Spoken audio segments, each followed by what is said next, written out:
Friends, I'm going to ask for your forgiveness before I speak this morning. That's never a good sign, I know. But I had a sermon prepared.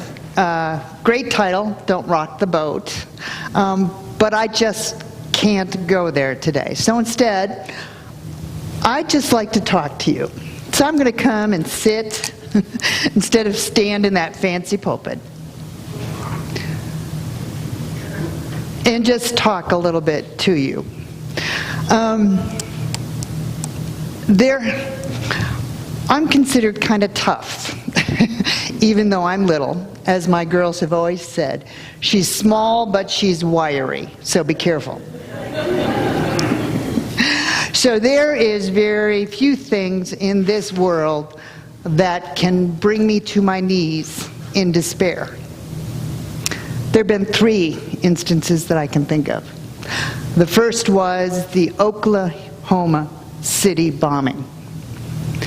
When I was driving my elementary school children to school, and we had to stop the car and pray for those we knew had been killed. The second time was as I was getting ready for work, and the news hit on 9/11 about planes crashing into skyscrapers. And as I pulled myself away from drying my hair, I, like many of you, witnessed the second skyscraper go down.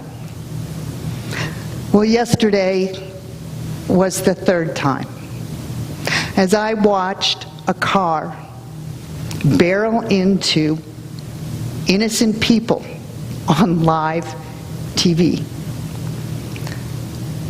All I could do was pray. I had problems sleeping last night because I thought, I've got a great sermon, but I can't preach that. What can I preach to you today? What can I say to you today? Except for my heart, once again, is breaking. And how do we move forward? The only suggestions I have for you is first, we need to be honest. And we need to claim and say what this is. We who are white need to acknowledge we live in white privilege. And we need to call what happened yesterday what it was. Racism. The second thing that I think we need to do, and I need to do personally, is forgive. Somehow, some way, we have to get to a place where we can forgive. We can forgive those who disagree with us, forgive those who act out violently because of their beliefs. And the only way we can do that is with God's help, because I'm not humanly possible at this point able to forgive. And the third thing that I think we must do, particularly as people of faith who believe in a God who loves all people, is to stand for that love. Do not let the hate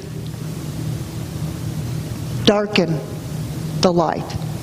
Do not let the hate take away your hope. Do not let the hate extinguish the love that we know to our God who loves all people.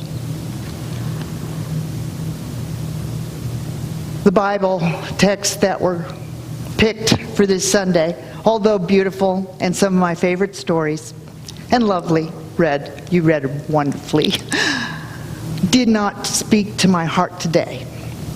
So I want to share with you a portion of Lamentations.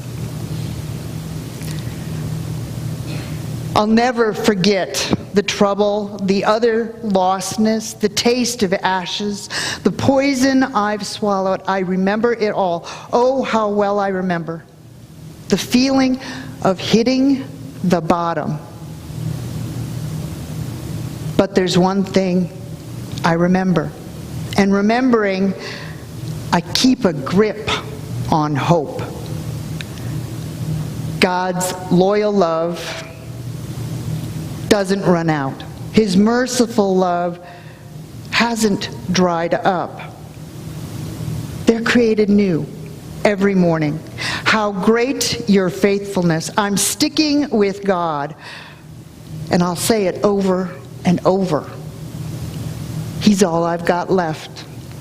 God proves to be good to the man who passionately waits, to the woman who diligently seeks. It's a good thing to quietly hope for help from God. It's a good thing to stick it out through the hard times. When life is heavy and hard to take, go off by yourself, enter the silence, bow in prayer, don't ask questions, wait for hope to appear.